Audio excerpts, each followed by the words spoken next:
Hello po Sir Eman, itago niyo po ako sa pangalan Nathan. May nangyari po noon sa papa ko na hindi ko makalimutan hanggat maaari ay ayaw na yung pag-usapan ng mama ko. Kaya ag nandyan siya ay hindi talaga namin pinag-uusapang magkakapatid. Pero nung nakaraang taon Sir Eman, sumakabilang buhay na si mama magkasama na sila ni papa. Hindi ko na alam, babanggiting mga pangalan nila. Hindi ko lang talaga matiis na hindi ito ibahagi sa inyo dahil lagi kong naaalala. Lalo na kapag nakakarinig ako ng mga kwentong kababalaghan. Ang nangyari po kasi biglang nagkasakit si Papa hanggang sa yung pagkakasakit niya ay maging dahilan para hindi na siya makapagtrabaho.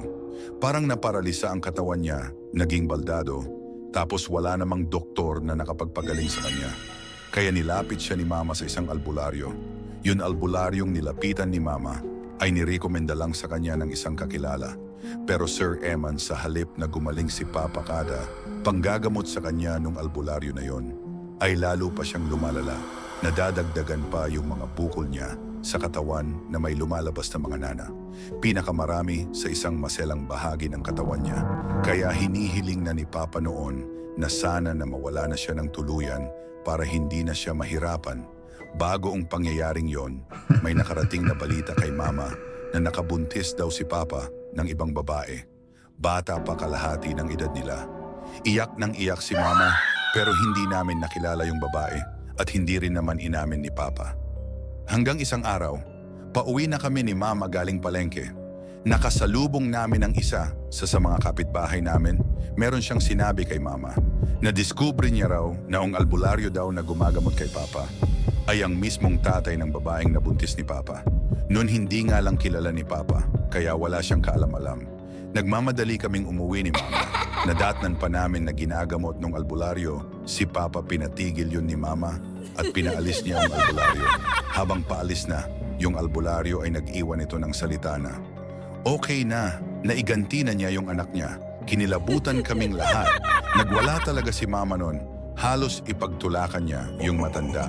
At sabi pa niya, pagbabayarin niya ito. Dali-daling nagpahanap si Mama ng ibang albularyo. Nagagamot kay Papa, nakakita naman. Pero sabi nung bagong albularyong kausap niya, posible na yung mismong albularyo na yon ang naglagay ng kulam sa Papa ko. At pinalala pa nito, doon lang umamin si Papa na nakagawa nga siya ng mali kay Mama noon. Totoo yung chismis, kaya humingi siya ng tawad. Sinubukan pa naman siyang isalba ng bagong albularyo. Kaso huli na, bumigay na yung katawan ni Papa yung albularyo naman. Na nang kulam kay Papa ay hindi na kami nagkaroon ng balita. Wala na ito sa dating tinututuluyan niya. Share ko lang po sa inyo, Sir Eman, ang nakakatakot na naranasan ko noong napaglaruan daw ako ng duwending itim. Maliit pa po ako noon, Sir Eman, hindi ko natanda yung lahat ng detalye. Pero yung nanay ko tandang-tanda niya lahat. At siya ang nagkwento sa akin dati. Nung malaki na ako, 6 na taong gulang pa lang daw ako. Noon tulad ng pangkaraniwang bata, mahilig sa laro. At paborito kong laro ay ang takbuhan. Lagi ko daw nababangga yung punso na nasa harapan ng bakuran namin. Hindi yung pinapatanggal ni Lola. Kasi naniniwala si Lola na may nunong nakatira doon. Baka raw magalit kapag pinatanggal niya. Ako naman dahil bata pa. Lagi ko rin daw yun na ginagawang upuan. Kung minsan ay sinisipa ako pa. Hanggang isang araw ay nilagnat ako ng mataas.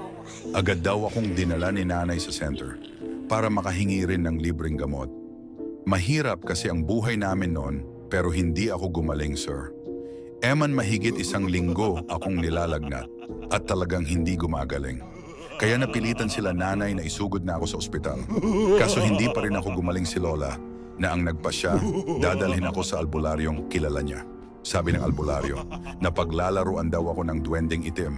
Kita raw ni Mama na nahihirapan yung albularyo. Nakalaban ng sinasabi nitong duwending itim. Dahil masyado raw itong malakas, pawis na pawis at nanginginig daw yung albularyo. Pero hindi naman daw ako nito matalikuran dahil alam niya na hindi magtatagal at kukunin ng duwende ang buhay ko. Sa klase raw ng pagpapahirap na ginagawa sa akin. Kaya tinuloy lang niya ang panggagamot sa akin nung araw na yon. Habang ginagamot daw ako ng albularyo, ay bigla na lang daw itong sumuka ng itim na likido. Tapos nawalan ng malay kinilabutan sina Lola. Kasi kita nila yung itim na usok na pumasok sa katawan. Nung albularyo, napasigaw nga raw si nanay sa sobrang takot at pagkabigla nung mahimasmasan yung albularyo, ay parang wala naman ito sa sarili. Mula ng araw na yon, unti-unti nang bumuti ang pakiramdam ko pero hindi na bumalik yung albularyo. Nabalitaan na lang daw nila nanay na namatay na pala ito. Sabi ng mga anak, ginantihan daw ito ng duwendeng kinalaban niya. Yung duwendeng itim na naglaro sa akin. Kasi pagkagaling daw sa amin nung araw na yon, ay hindi na nila nakausap ng matino ang tatay nila. Tapos nagsasalita mag-isa, nakakatuwa ang boses. Maliit na parang sa duwende. Sinubukan din daw nilang patignan ito sa kapwa niya albularyo. Kaso hindi na kaya. Hindi naman daw nila kami sinisisi dahil alam nilang kaakibat talaga ng gawaing yon ng tatay nila bilang albularyo. Ang kapahamakan na gaya ng sinapit nito hanggang ngayon, Sir Eman ay nagpapasalamat pa rin ako sa albularyong yon na nagsalba ng buhay ko. Kapalit ang sa kanya. Magandang araw po, Sir Eman. Ako po si Jiro. May naranasan po ako nito lang nakaraang bakasyon nung nasa probinsya kami para magbakasyon sa bahay ng lola ko. May hinala sila na nabarang ang tita ko kaya nagpatawag ng albularyo si lola. Kaso yung pinapuntahan niyang albularyo nagkataon na lumuwas daw ng Maynila at hindi masabi ng anak kung kailan uuwi. Inutusan kami ni mama nung pinsan ko. Taga roon lang yung pinsan ko na yon, sinabi ni mama na maghanap kami ng ibang albularyo. Alam daw niya dati ay meron din sa kabilang bayan. Ipagtanong na lang daw namin sa pagkakatanda raw ni mama ay Mang Paeng ang pangalan ng albularyo. Hindi lang niya alam kung saan eksakto ang bahay nito. Basta alam lang niya ay sa kabilang bayan. Pagdating namin sa lugar na yon, lahat ng mapagtanungan namin ay hindi naman kilala yung sinasabi ni mama na albularyo, hanggang sa isang matandang lalaking naghihimas ng manok ang nagsabi sa amin na baka raw ang tinutukoy naming albularyo ay yung matandang naninirahan sa bundok. Si Mang Dado hindi mang gustong umuo na lang kami. Pero sabi nung matandang lalaki, wala na silang balita sa albularyo na yon. Kasi mula nang manirahan ito sa bundok ay bihira na lang nilang makitang bumaba sa bayan. Hanapin na lang daw namin doon ang kubo nito. Parang na-challenge naman kami ng pinsan ko, nagpunta nga kami sa bundok. Hindi naman kami nahirapang hanapin yung kubo. Dahil nag-iisa lang yata yun doon. Nagtaka kami kasi wasak yung pinto, kita yung loob ng kubo. Mukha namang walang nakatira doon. Medyo malapit na kami nung matanaw namin ang isang tao. Sa loob yon na siguro yung albularyo, nakita naming tumayo ito mula sa pagkakaupo sa sahig at naglakad sa lupa namin. Nagtao po kami, walang sagot. Sumilip na ako sa loob.